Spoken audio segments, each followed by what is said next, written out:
Good day. Today is Sunday, 1st March 2026, and before I proceed with this program, let me remind you again to tick the like button and check your subscription to this channel. If once you've watched and listened to this program, you decide that you like what you have heard and seen and wish to indicate that fact.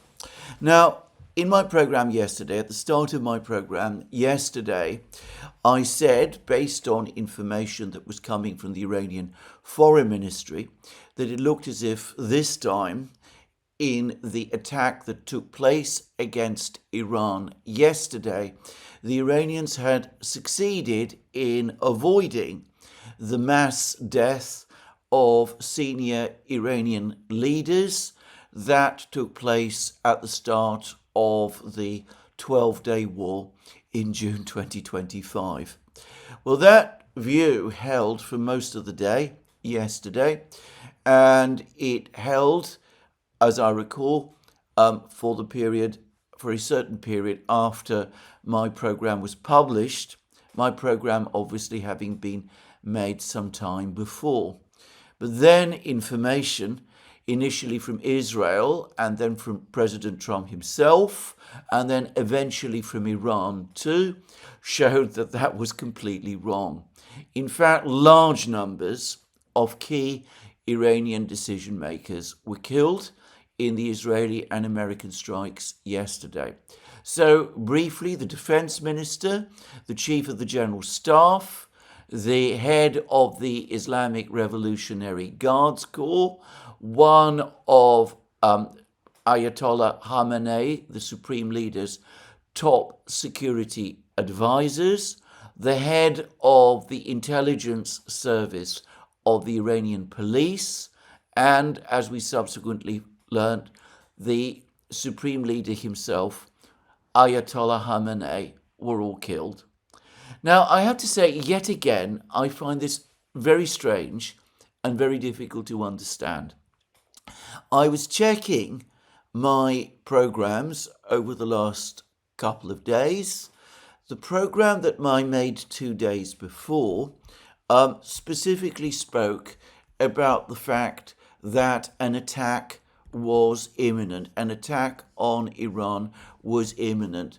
Its title, in fact, was US-Iran talks fail, embassies evacuated, attack imminent. And the caption on the title was attack is coming. Now, that video was published on the 27th of February at 18:10 hours London time. And like all of my videos, it was made, of course, sometime before. We have to process and edit videos before we publish them. So it was absolutely clear to me, many hours before the combined Israeli and American attack took place, that an attack was coming. The closures of embassies and the evacuation of embassy staff from various Middle East countries made that absolutely clear, as was the rhetoric in President Trump's State of the Union address, and as were the reports following the failure of the talks mediated by Iran between the United States, mediated by Oman between the United States and Iran in Geneva.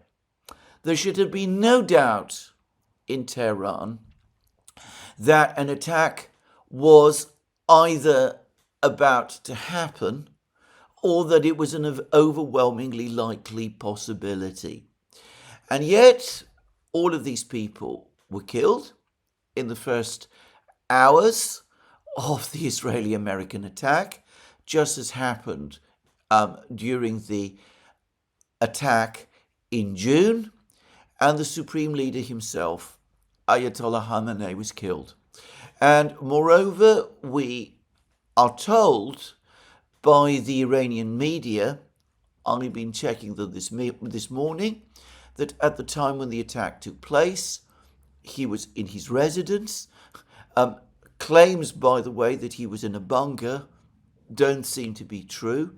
He was in his residence. Members of his family were there. No obvious precautions had been made to ensure his safety.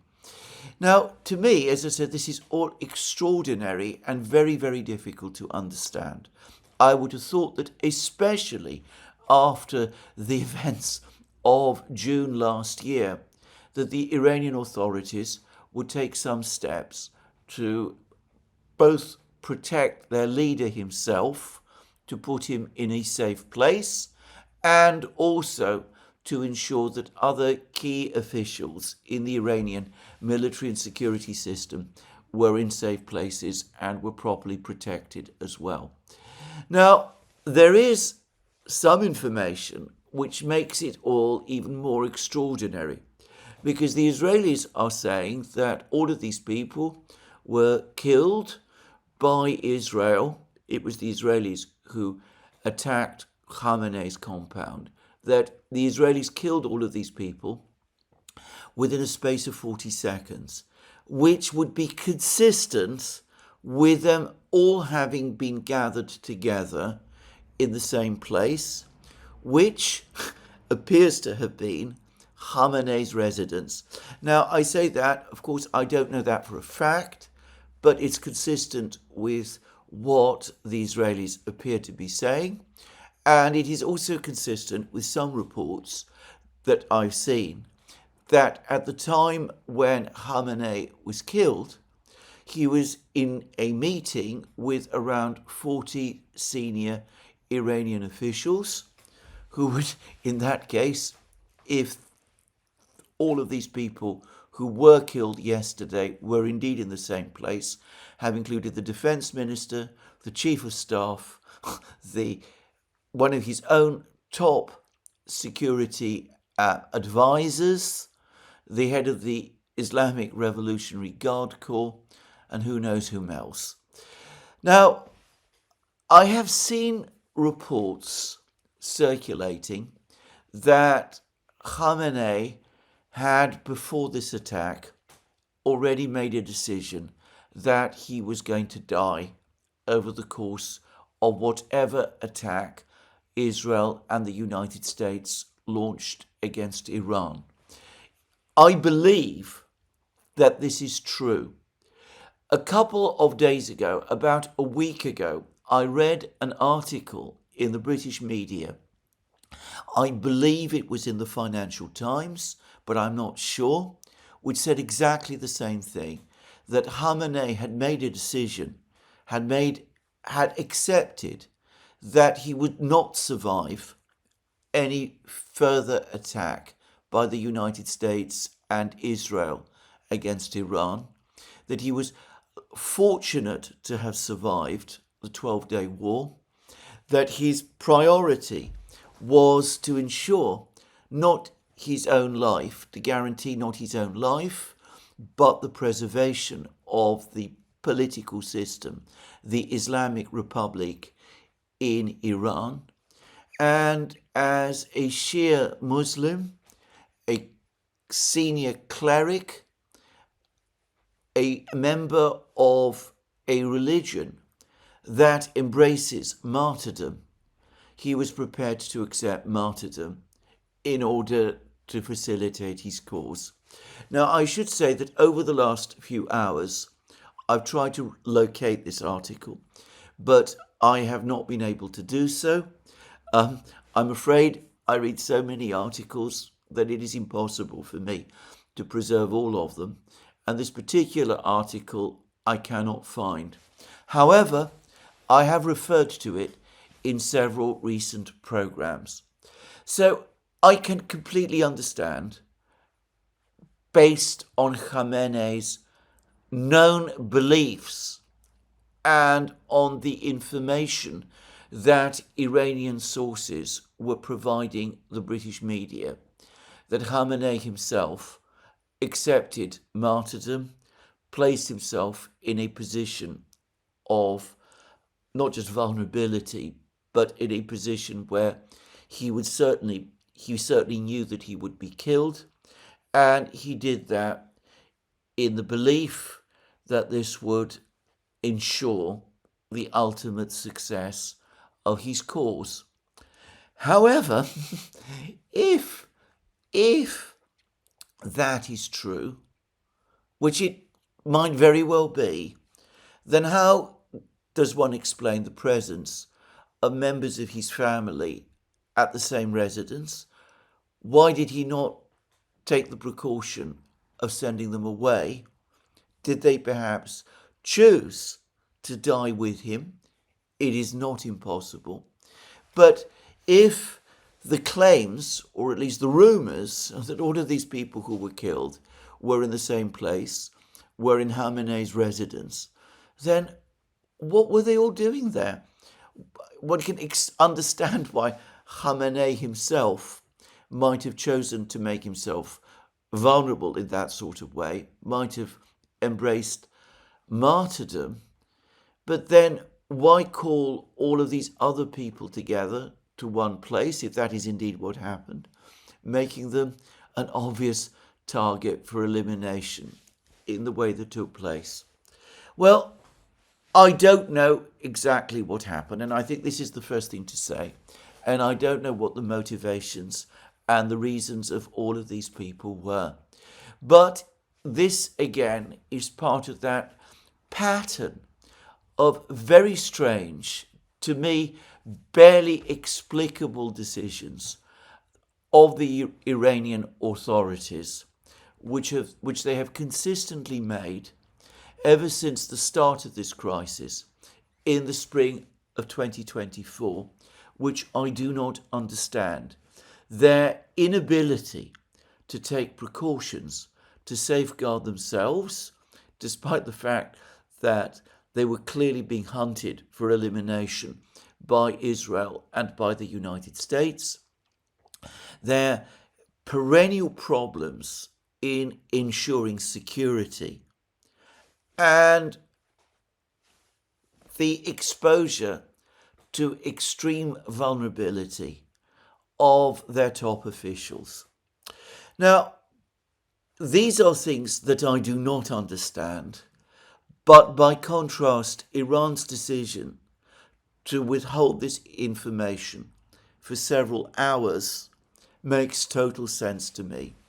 The Iranians, who are clearly not surprised by the fact that so many of their top people, including their supreme leader, were killed, would have wanted to strike back hard, or at least to strike back visibly against the United States especially, and to some extent Israel, in the minutes and hours after the attack itself, to demonstrate both to their own people and to the world, and of course to the United States and Israel, that whatever the Americans and the Israelis thought that they had achieved by the attack, Iran's political system was intact, it was stable, that there were still key people able to make the necessary decisions, and that the objective of regime change had not been achieved.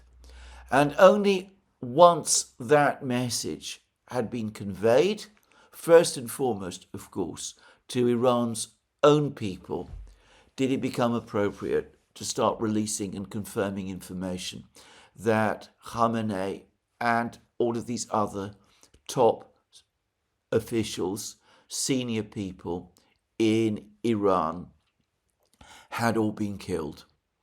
And by that time, of course, the Iranians had also had time to rebuild their command structures. There's been reports that all of these people, or at least most of these people who were killed on the first day, have been replaced, and that there is an acting supreme leader. He is said to be Ali Reza Arafsi, an Ayatollah whom I must admit I have never heard of before, but then what do I know about Iranian ayatollahs. I might not even have got his name exactly correct. But anyway, he is now the interim supreme leader until presumably after the 40 days of mourning are over, a new supreme leader from within the clerical leadership is chosen. Meanwhile, it has become clear that the single most important decision maker, the person who has in fact been running the country, apparently since the protests in January, Khamenei's national security advisor, Ali Larijani, is essentially in control of Iran. It is he who is running the intelligence and security forces and the defense forces, and it is he who is organizing and running the resistance against the United States and Israel. Now, in my program yesterday, I said that this was a test of endurance, whether Iran and its political system would be able to absorb the blow that had been inflicted on them by Israel and the United States. I said, and I still say, that Israel and the United States do not have the ability to sustain operations on this scale for more than, well, let's be optimistic and say a few weeks. And that if Iran comes through this at the other end with its leadership and its political system still functioning and intact, then in effect it will have won. Victory for Iran in this conflict is achieved through survival. It is not achieved through military action against the United States and Israel, though some of that is of course happening. The United States and Israel, by contrast, have made it absolutely clear what their objective is. I've discussed this extensively in my recent programs, in particular my program yesterday. The objective is clearly now regime change in Iran. There can be no possible doubt about that. If regime change is not achieved, then the mission will have failed, and given all of the resources that the United States and Israel have thrown into this operation, the successful elimination of the Supreme Leader himself, then it becomes difficult to see how success, if it is not achieved within a couple of weeks, or let's say a month's time, if it is not achieved then, how it is going to be achieved at all, short of an outright invasion of Iran and perhaps resort to extreme weapons, ideas that I do not wish to contemplate. Now, none of that calculus has been changed in any way by the events of the last 24 hours, notwithstanding the killing of Khamenei himself and all of those other top officials. I would, in fact, suggest that the early indications are that the elimination of Khamenei might have actually had the opposite effect to the one intended. I said that there were some reasons to think, and some claims have been made, and there were earlier reports in the media, the British media, explaining Khamenei's intentions, which were consistent with this, that Khamenei's objective was to achieve martyrdom in order to safeguard and strengthen his cause. Well, as of last night, large numbers of people did turn out onto the streets in Iran, but they were not opponents of the government.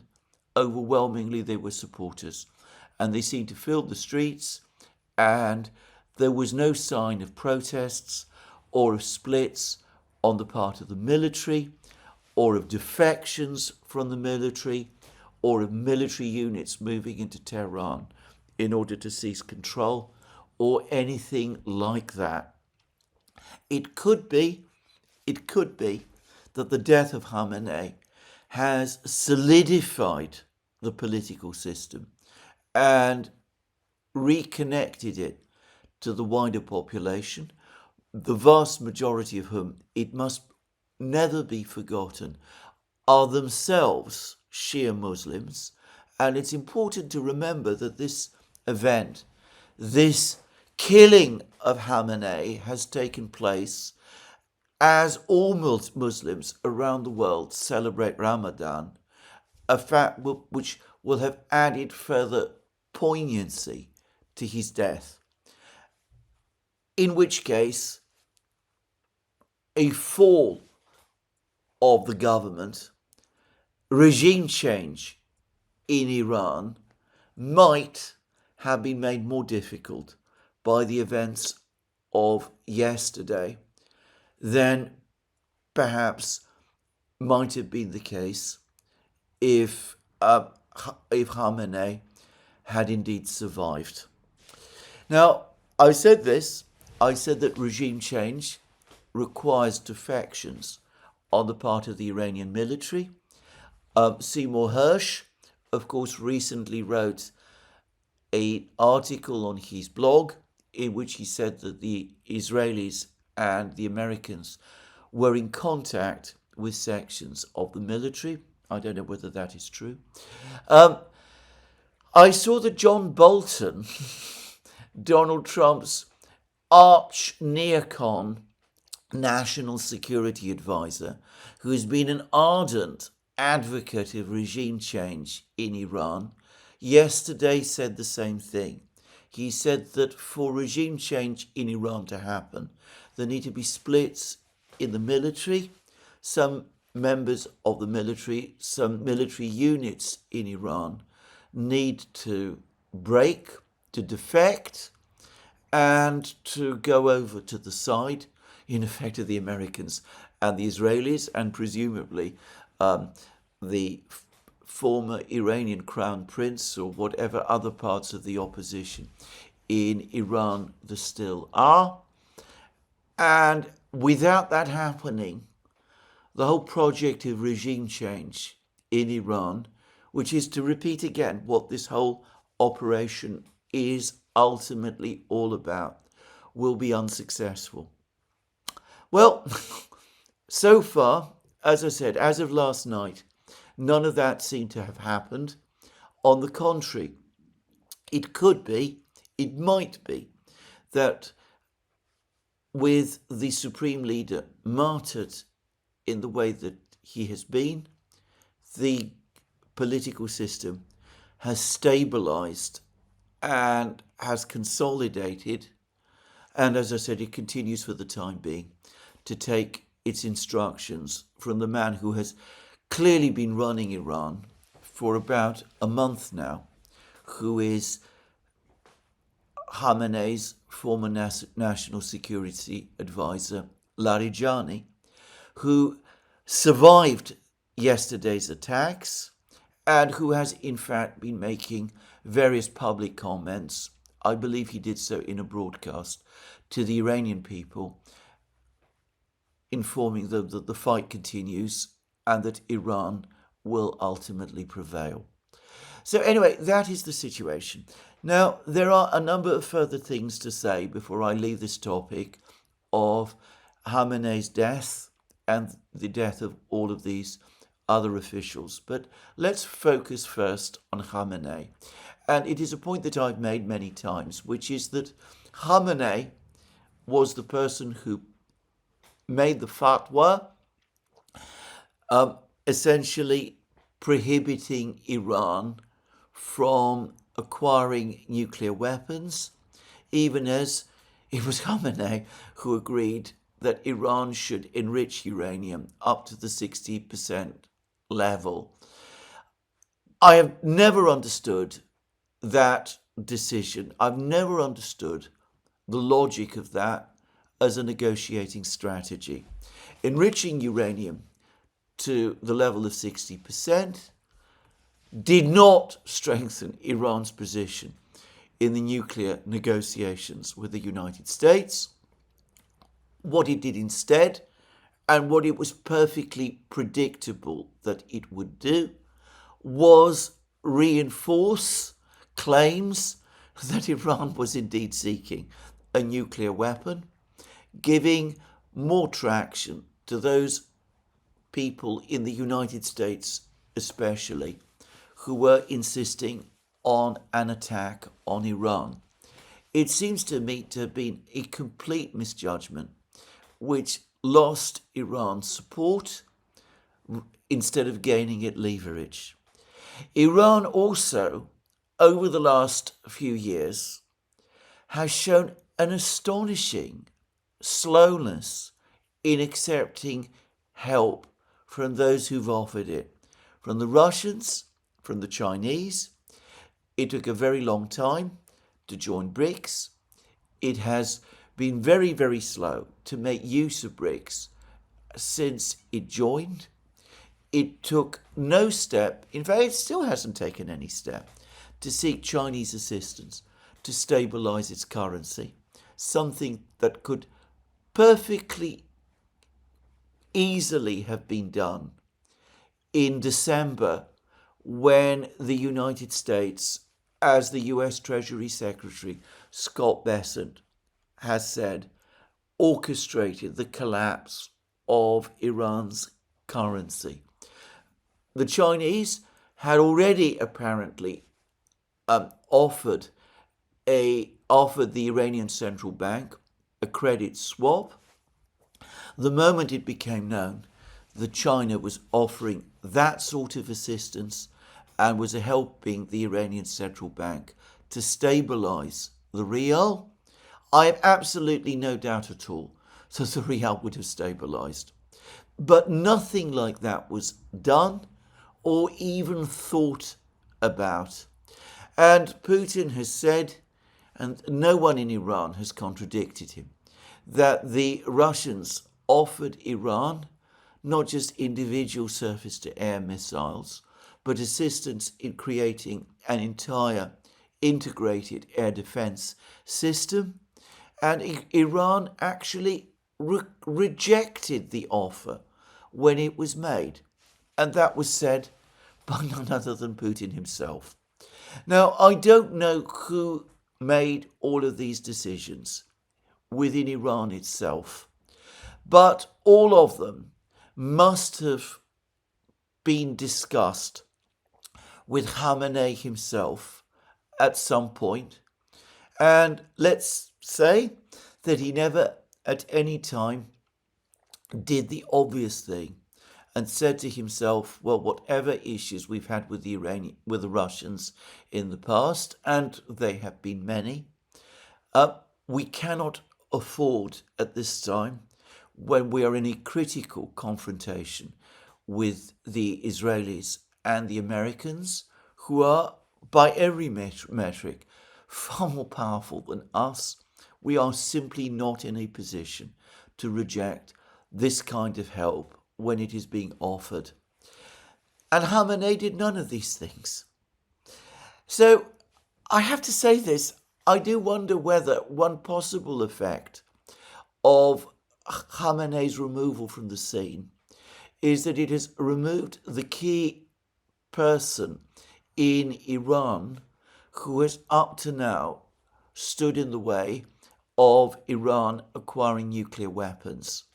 And the supreme leader, who, increasingly old perhaps, and rigid in his thinking, and perhaps becoming increasingly out of touch, was unable to understand the need to accept economic and financial and military help from Iran at the moment when it was needed.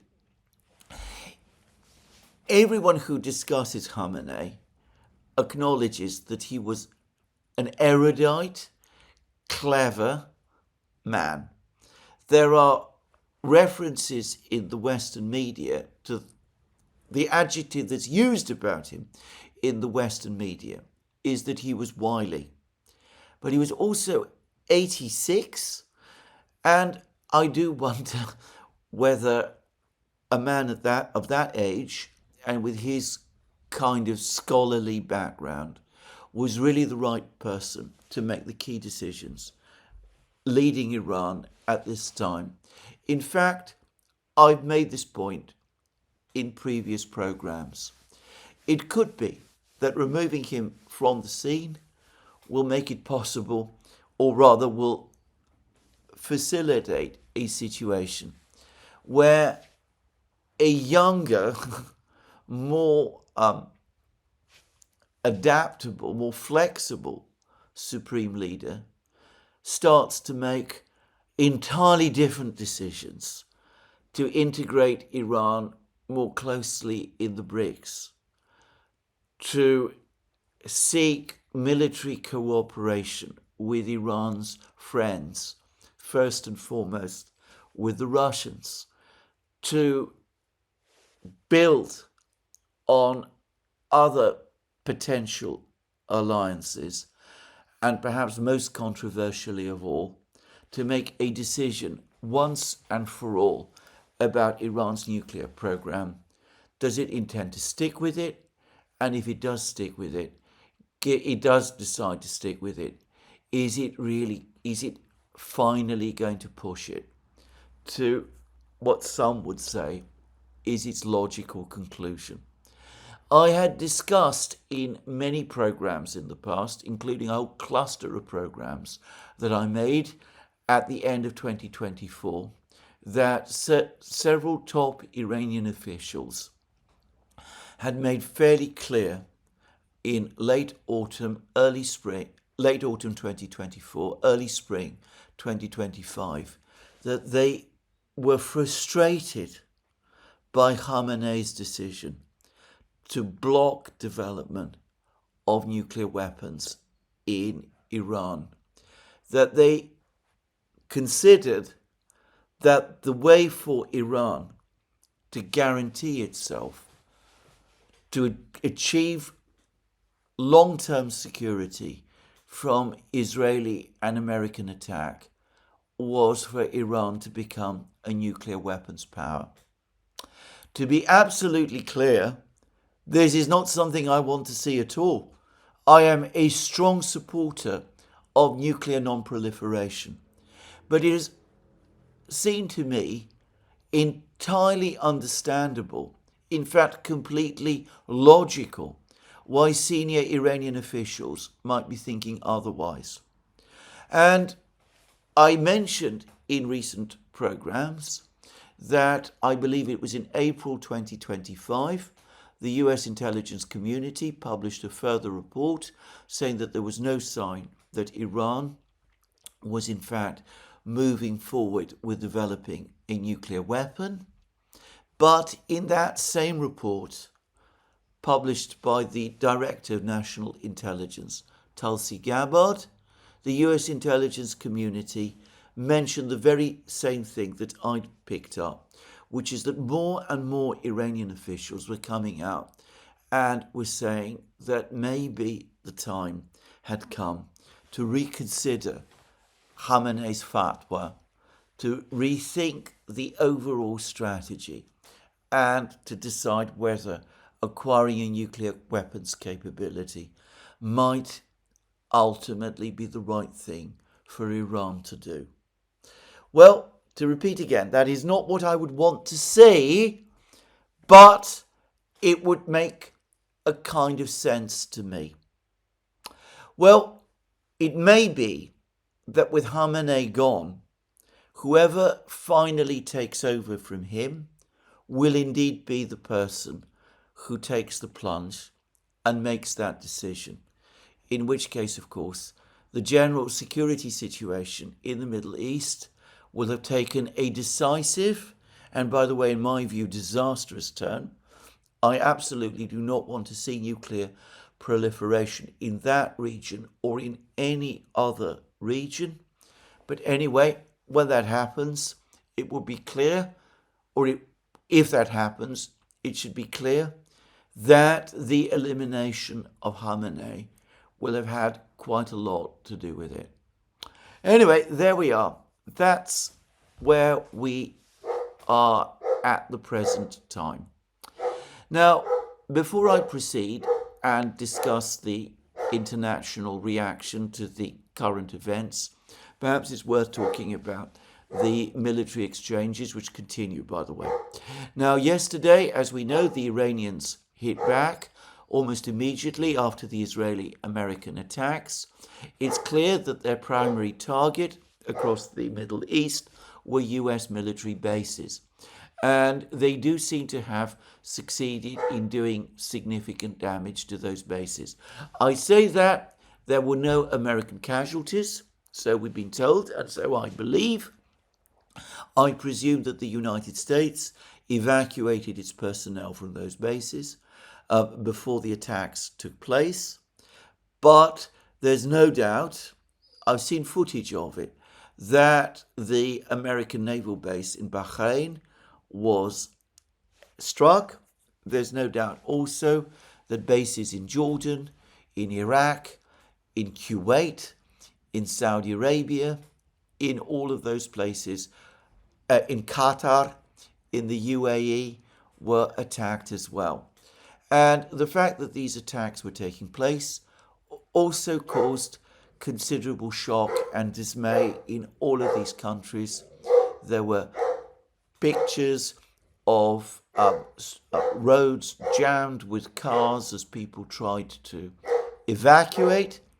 And there are also multiple reports of dismay and hand-wringing on the part of the officials of these governments, even as airlines are now avoiding the Gulf. There were also reports yesterday that the Iranians had taken the first steps to close the Gulf of Hormuz. There were announcements to that effect from Iran, but these announcements, so far as I could see, were being made more by Iranian news agencies than as a result of official statements by Iranian officials. There were very conflicting reports about what was happening over the course of the day, whether the Gulf of Hormuz was indeed closed or not, whether tankers were still sailing through the Gulf of Hormuz.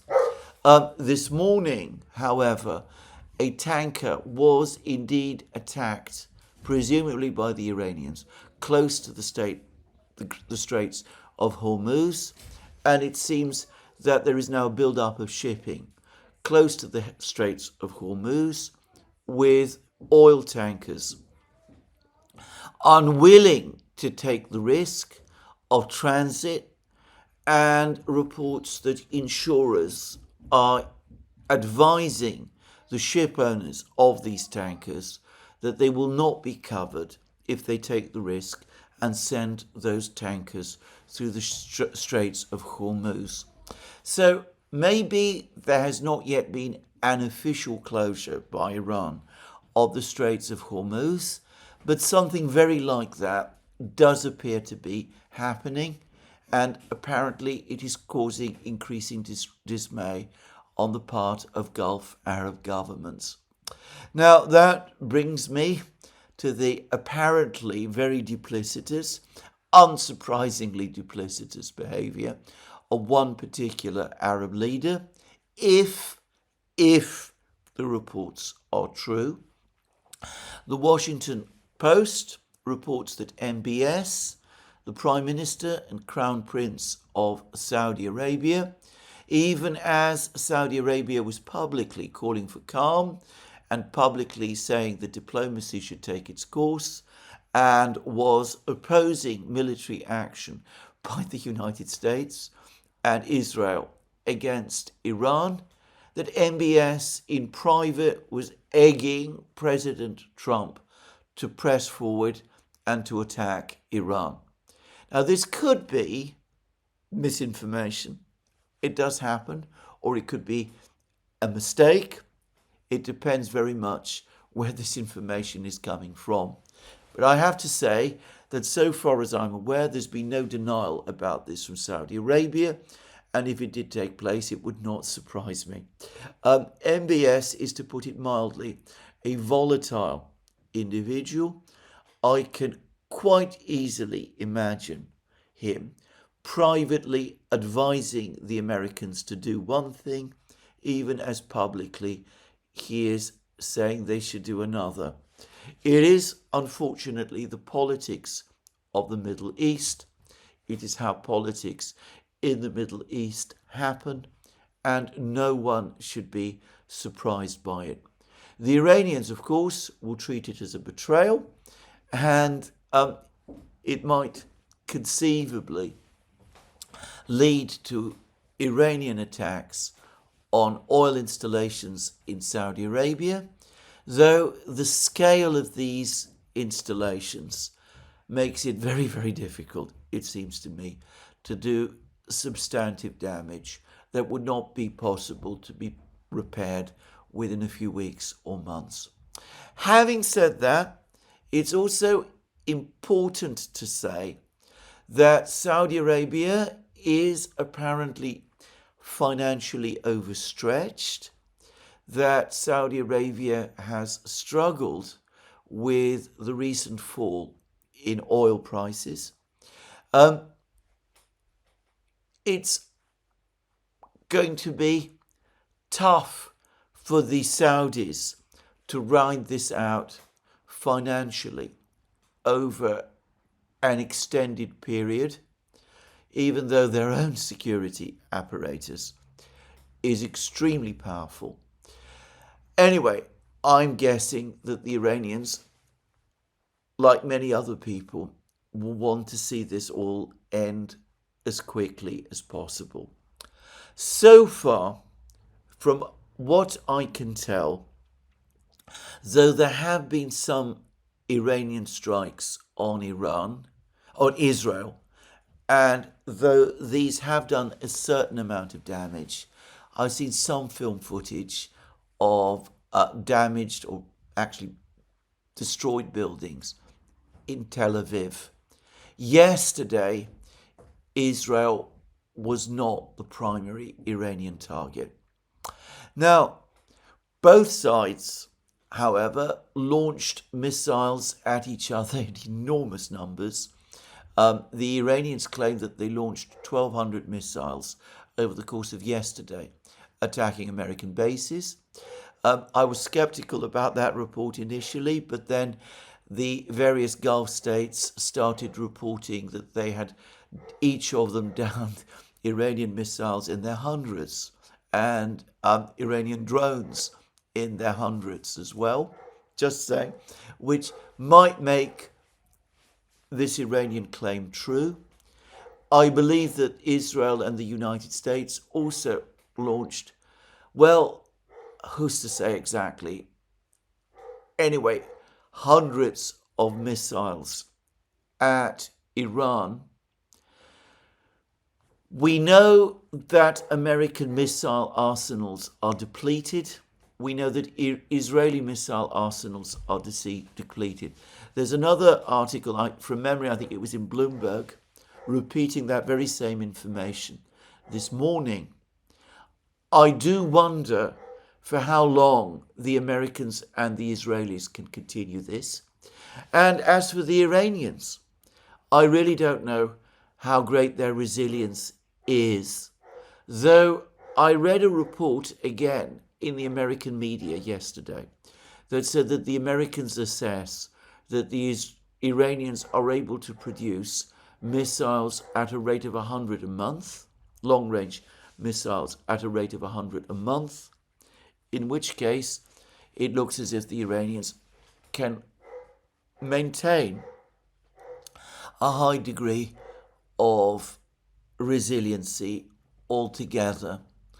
The Iranian strategy seems to me essentially the same as the strategy that worked for Iran during the June 2025 war, to deplete American and Israeli air defenses, to put the American military, the American and Israeli militaries in the Gulf under great strain, to then conduct increasingly effective missile strikes on Israel itself and perhaps on the American bases, to put economic pressure through the closure of the Straits of Hormuz, which is what the Iranians came very close to doing in June last year, and to let things play out that way, to treat this as an attrition war, a test of endurance, one which the Americans and the Israelis cannot sustain. Now, Iran's ability to do that depends obviously on the size of its missile stockpile and its ability to continue producing missiles even as these attacks continue. And of course, it depends on its internal stability. And probably it is the second that is more important, which is why I placed so much emphasis on the fact that last night there were no visible cracks in the government and in the political system and in the loyalty of the security forces at all. Now, as for the President of the United States, Donald Trump, you could argue that he now has an off-ramp. He can claim that with the killing of Khamenei, whom he described in a True Social post as one of the most evil people in the world, well, that is a point of view, one which, for the record, I don't agree with. Whatever views one may have of Khamenei, there are all sorts of people around in the world who seem to me to have been far more evil, who seem to me to be far more evil, and who have done far more harm than he ever did. That's, anyway, my view. But anyway, you could argue that with the killing of Khamenei, Trump has now the off-ramp that he can take. He can call this whole thing off. What, however, does he do if, as they say, the Iranians continue to strike at American bases and at Israel itself?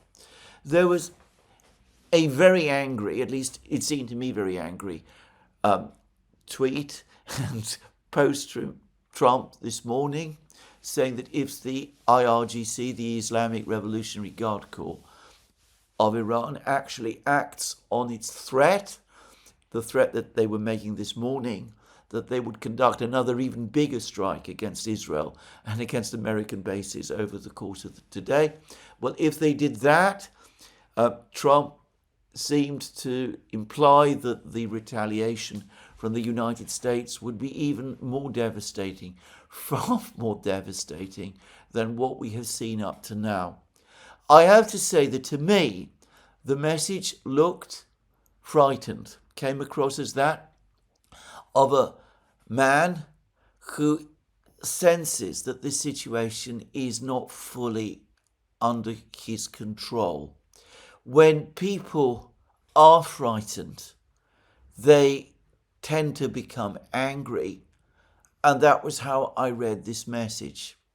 I saw a report somewhere yesterday, to which I'm going to say I don't give particular weight, that even as of yesterday, Trump was angry, that he expected that Khamenei's death would lead to bigger effects in Iran than he expected. But, as I said, I'm not going to place a huge amount of weight on that. For Trump, the absolute nightmare scenario is that American capabilities start to decline, that the US runs out of air defense missiles, and lots of air defense missiles had to be used shooting down Iranian missiles yesterday. And by the way, they seem to have been only very partially successful in achieving that, at least where the attacks on the US bases were concerned. And he could find himself in a situation where American capabilities are starting to run down, where the Iranians keep conducting strikes, where the Straits of Hormuz remains closed and possibly disrupted. And then, of course, it'll be very difficult to know exactly what he does in a situation like that, which he will have lost control of. But we are not in that situation at the moment. Whether we will get there, as I said, depends on the resilience and endurance over the next few weeks of Iran, on the stability of its political system and the loyalty of its armed forces, most of all. Now, I'm going to finish this section by just discussing two particular points.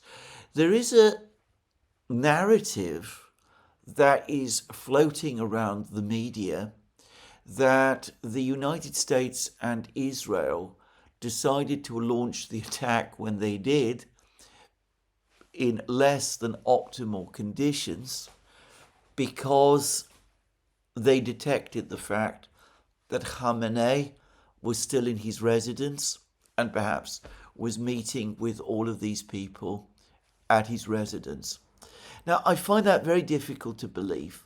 And the reason I say that is because, as I discussed earlier, it was absolutely obvious to me that the United States and Israel were cranking up to conduct a strike, an attack on Iran hours before this meeting took place, in ways that, given what they were doing, even if they knew that this meeting was going to take place and that Khamenei would have been in his residence, they must have expected would cause all of these people and Khamenei himself to scatter.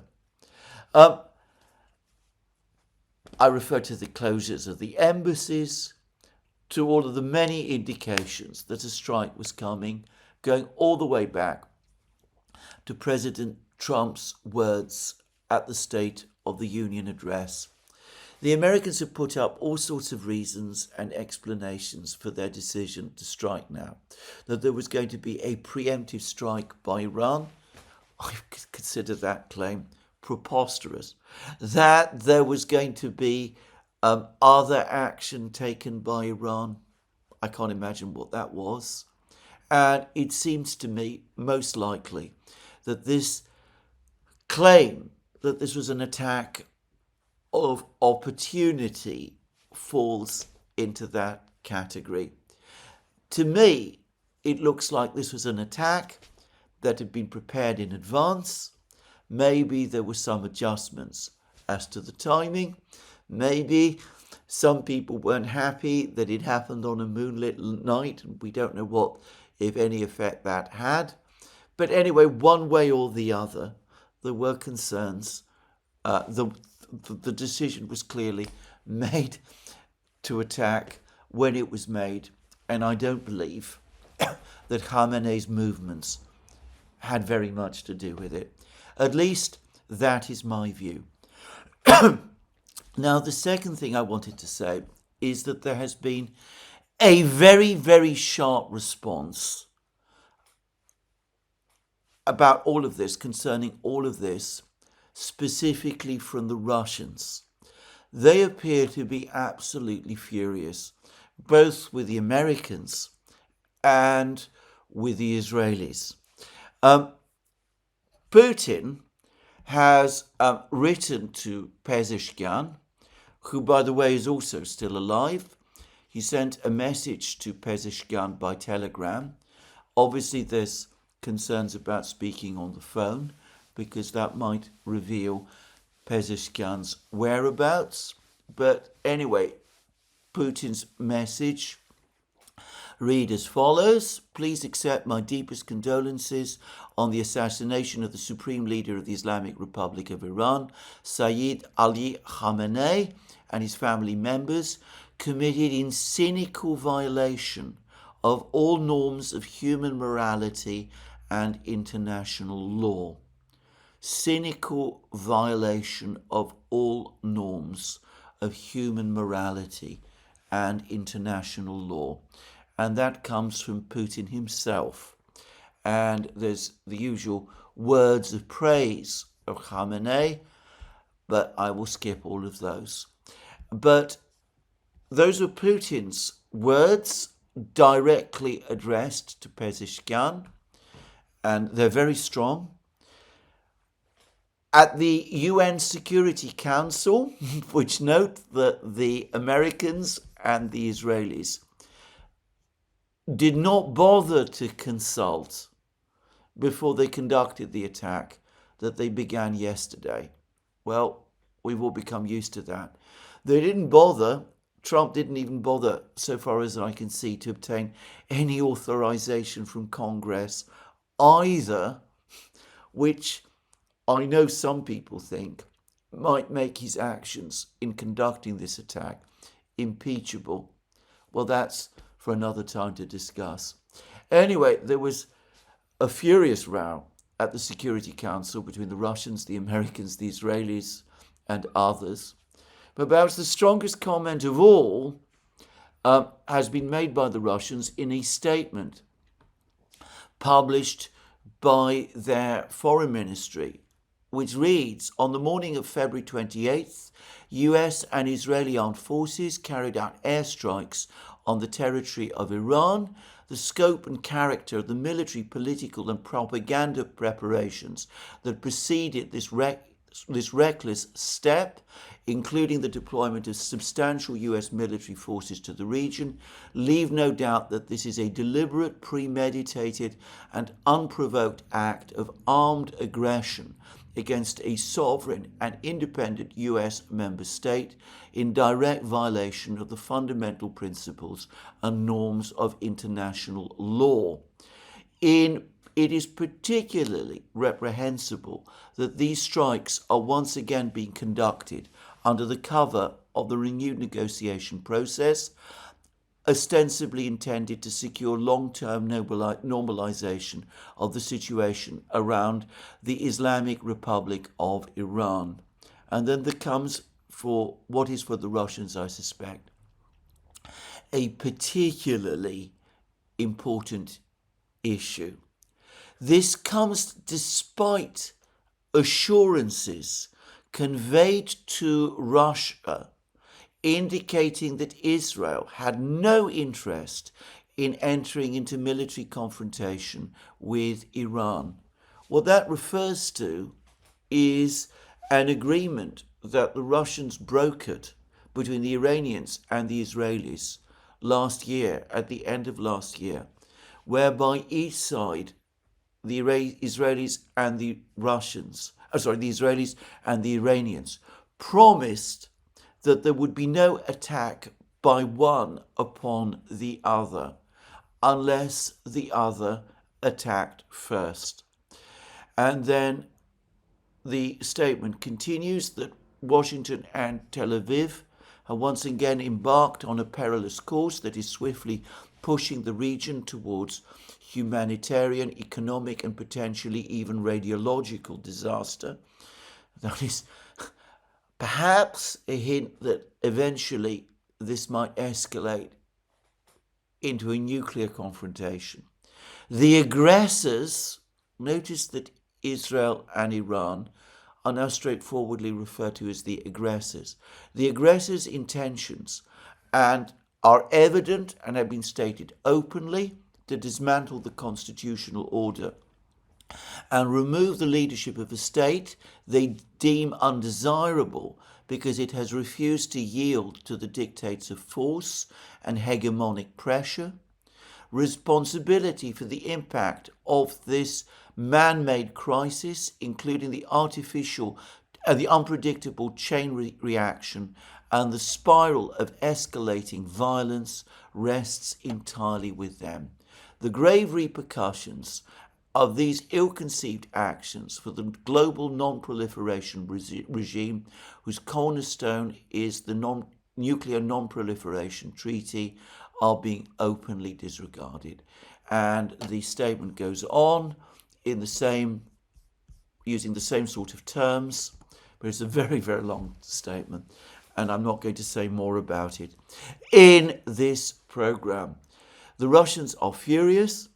They see this as a massive breach of faith by Israel. They're obviously less than happy, in fact furious, with Trump himself. That, I suspect, is going to impact on the negotiations over the ending of the Ukraine war, as I discussed in my program yesterday. Medvedev said pretty much as much in his post on X yesterday. And notice here the identity of language used in the foreign ministry statement and in Putin's message to Pezeshkian. Putin speaks about a cynical act that violates all moral and international laws. And, well, the Russian foreign ministry is saying the same. And inevitably, in Moscow, more and more people are going to come forward and are going to say, well, given how Trump has acted, how can we continue to even think of trusting him on any issue, least of all the conflict in Ukraine? Now, to that, I'm now going to turn, though obviously what I'm going to say is going to be less than I usually say.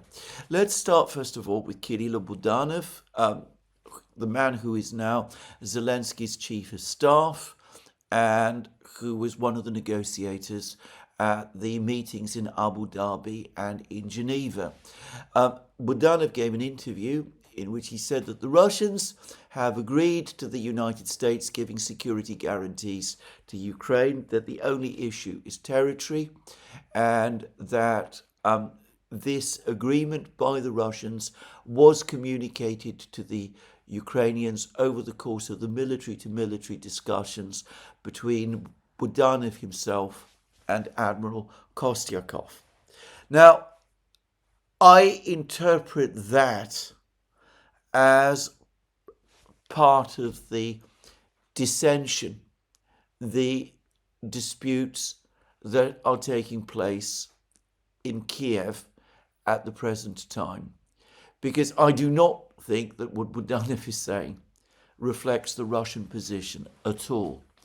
On the contrary, the Russians have been saying in statement after statement, extending all the way back to Anchorage, but also over the last few days, that they have no objections to Ukraine receiving security guarantees, but certainly they don't agree to the kind of security guarantees that are being talked about in the West, Article 5 type security guarantees, and that those security guarantees, the ones the West are going to provide to Ukraine, not only need to be coordinated with the Russians, who should also be one of the guarantor states, but that Russia also and simultaneously must receive its own security guarantees from the West. In other words, there needs to be a recalibration of the entire security architecture in Europe. That continues to be the publicly stated Russian position.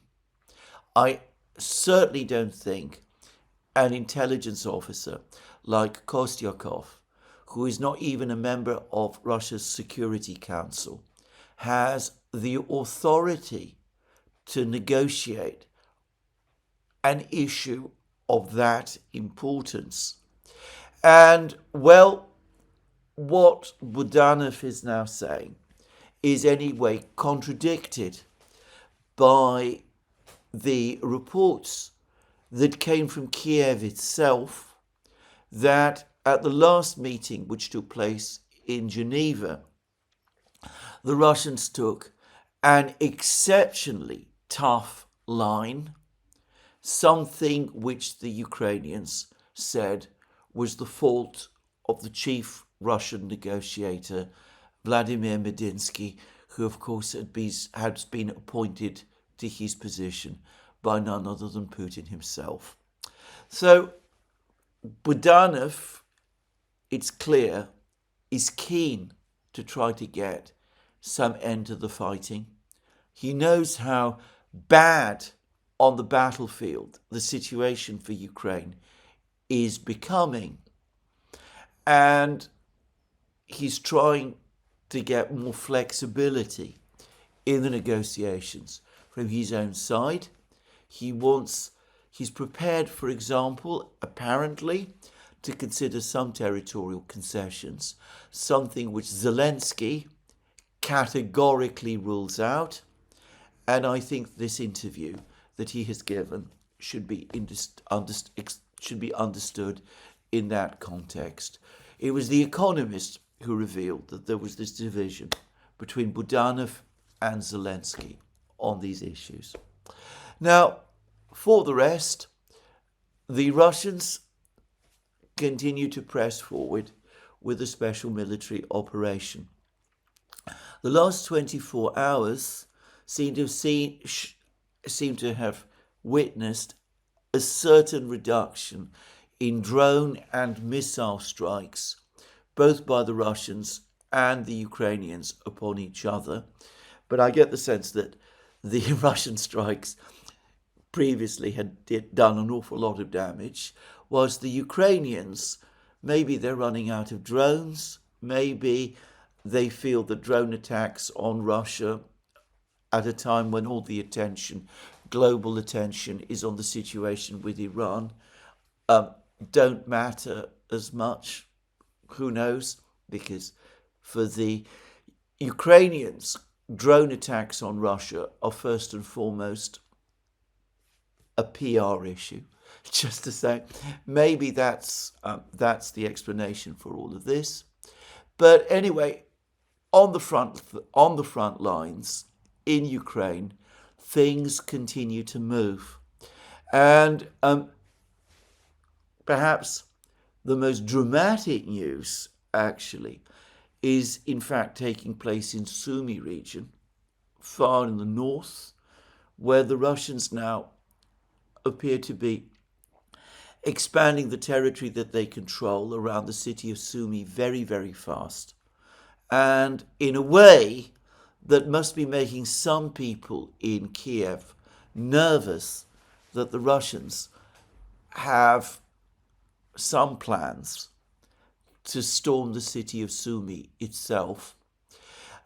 There's a lot of speculation about what the Russians are doing in Kharkiv and in Sumy region along the border. The Russians, of course, still explain all of this as creation of a buffer zone. But in Sumy region especially, it seems to me to go well beyond that. It seems to me that this isn't actually a buffer zone exactly. It's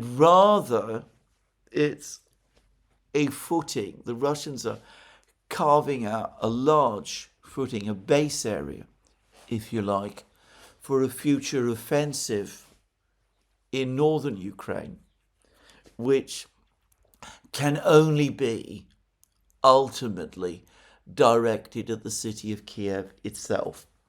That's the first thing I'm going to say. But elsewhere, there is also a great deal of activity now. The Russians in particular seem to be focusing very heavily on the northern areas of the Donbass front lines. There's reports that they've captured more positions around Liman itself. I've heard reports that the Russians have more than enough forces to occupy the whole of Liman and could have done this weeks ago, but that they chose not to do so because they preferred to keep the Ukrainian garrison in Liman pinned down there, defending the town.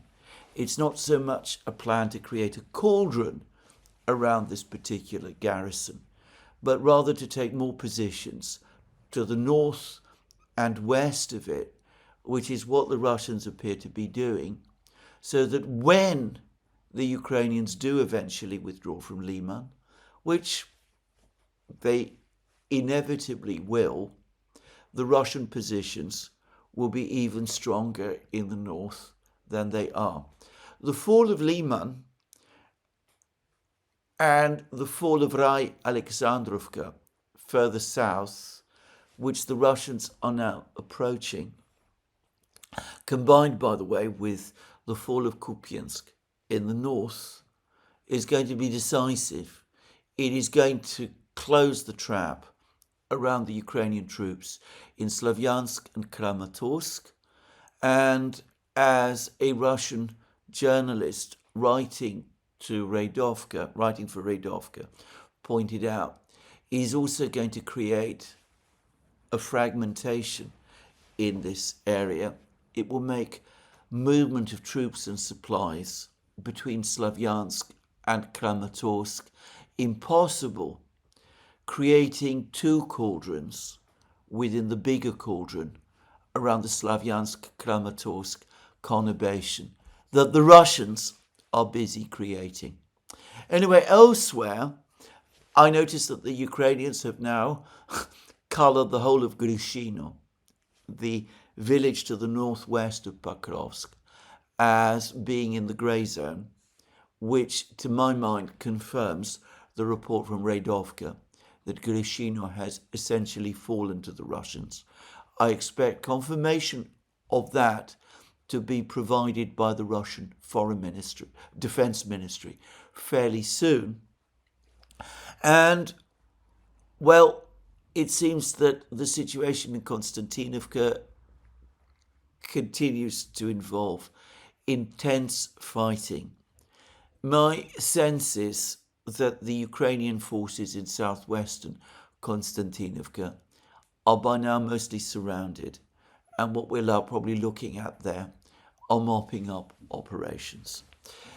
The key in the battle in Donbass is this development by the Russians of a cauldron around the Ukrainian forces, the remaining Ukrainian forces in Donbass. This is clearly what the Russians are working towards.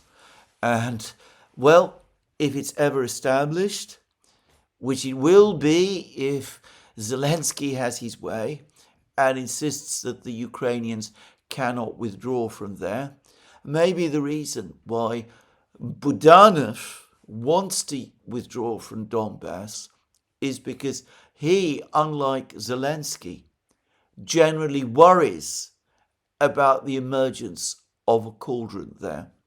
Anyway, if there is a big cauldron in Donbass of the kind that the Russians seem to be working towards, then, as I said, it will be the biggest and most decisive battle of the war up till now. Now, there's been less news from Zaporozhye region over the last 24 hours. In fact, there's been practically no news at all. Bear in mind that the last we've been hearing is that the Russians were advancing and that the Ukrainian counteroffensive in the northeast of Zaporozhye was in standstill. If there's been no news, that is further indications that this Ukrainian offensive in northeast Donbass, in northeast Zaporozhye, is indeed in standstill.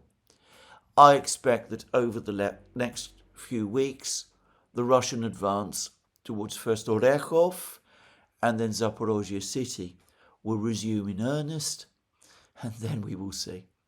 But anyway, this is where I'm going to finish the program today. We are in a slogging match between the Iranians and the Americans and the Israelis.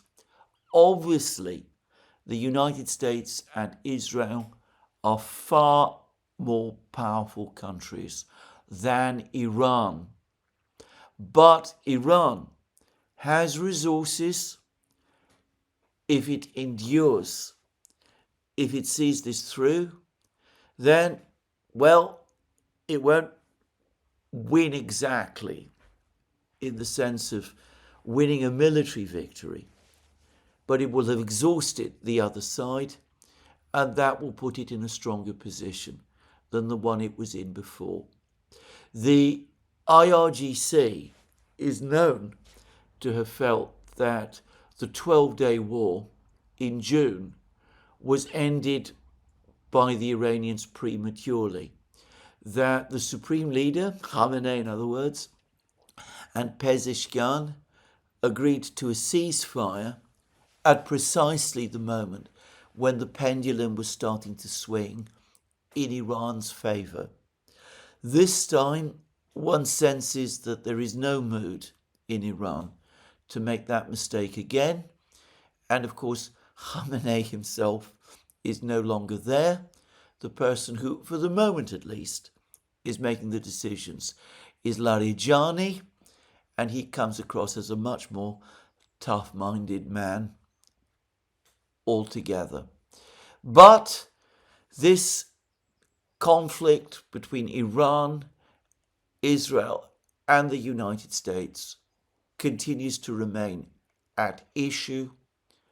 Ultimately, it depends on the internal stability and endurance of Iran. Despite the loss of Khamenei and many of their top leaders, they came through the first day and the first night. They continue to hit back. The only question is whether they will be able to keep on doing so. So this is where I finish my program today. Let me remind you again that you can find all our programs on our various platforms, Locals, Rumble, X, and also, of course, our Substack site, where, by the way, I have written a long piece comparing the conflict in Iran with the conflict in Libya. I unearthed a piece I wrote about the Libyan war in 2011, and I pointed out that there are some striking resemblances, at least in the way in which the Americans have approached and sought to justify both wars. Anyway, and also please remember that you can support our work via Patreon and Subscribestar, and by going to our shop, links under this video. Last but not least, please remember, if you've liked this video, to tick the like button and to check your subscription to this channel. That's me for today. More from me soon. Have a very good day.